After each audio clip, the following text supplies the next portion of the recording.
Welcome. In this video, you are going to learn the essay Traditions, Institutions and Formations by Raymond Williams in 5 simple points. Before that, I want to thank you for being here with me. So, the 5 points, what are they? Let's see. The first one is obviously where does the essay come from?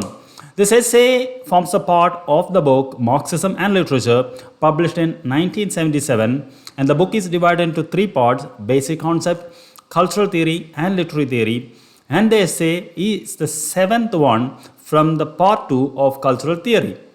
Now we move on to the next question. What is the central concept of the essay? What is he trying to say in this essay? Traditions, institutions, and formation. Very simple.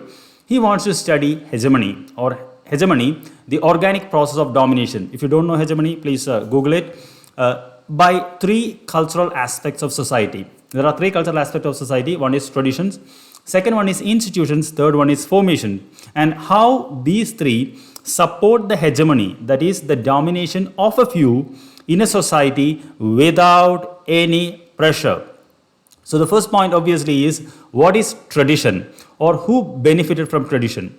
Raymond Williams says that tradition is a historicized segment of a social structure. That is, it is the surviving past. That is, something as a continuation from the past to the present. First point. Second point, according to Williams, tradition is a selective process, a selective version of the past for the emphasis of particular hegemony. That is, traditions are selected to support those who are in power, those who are in control, and others are neglected. Why? Tradition gives a social and cultural identification, and it is deliberately selected to give historical and cultural ratification of the contemporary order. For example, why somebody is treated as a superior or a high caste, you cannot question. Why?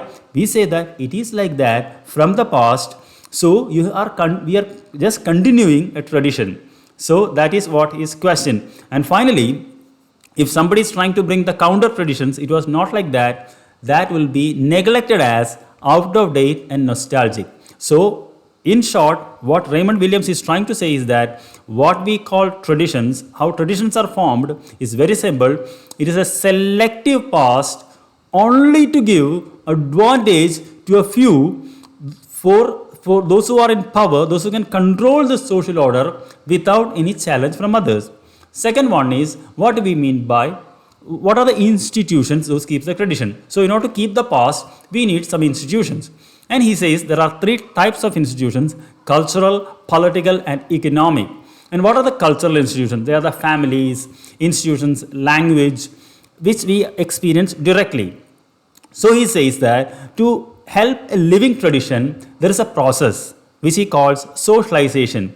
What is socialization? When we are born into society, we are taught something unconsciously by providing certain values and practices. These are the values and practices of a society. So if you want to be identified as a part of that community or society, you have to follow the values and practices.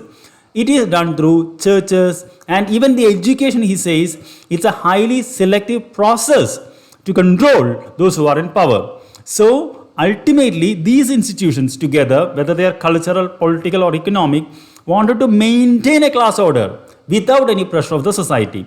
So now we come to the third part. What does he mean by formations? By formations, he means the movements and tendencies in literary, artistic, philosophic, and scientific areas. When we study literature, we think that most of this movement happened, they are harmless and happened out of something. But William says that there is something behind it which is done. All the movements, he says, all the philosophic and artistic things are done to support, or most of them are done to support the hegemonic order, the order and power. That is what you learn in Michel Foucault. When he speaks of the power, he says that those who are in power will only support the work which will give them an authority. Others are totally erased. I'll discuss in another video. Most of these formations are distinctive from institutions in complex society. So he says that there is no direct connection between institutions and formations. They are distinctive in complex societies. And he says that how certain literary movements formed, how certain philosophic movements formation happened, they are very difficult to study, but they help the hegemonic process of a society. So he says that the word hegemony is discussed in this essay through the institutions supported, which are traditions and institutions and formations. So thank you very much for watching this TL. I hope I got value. I'll see you in another video. Wish you all the best.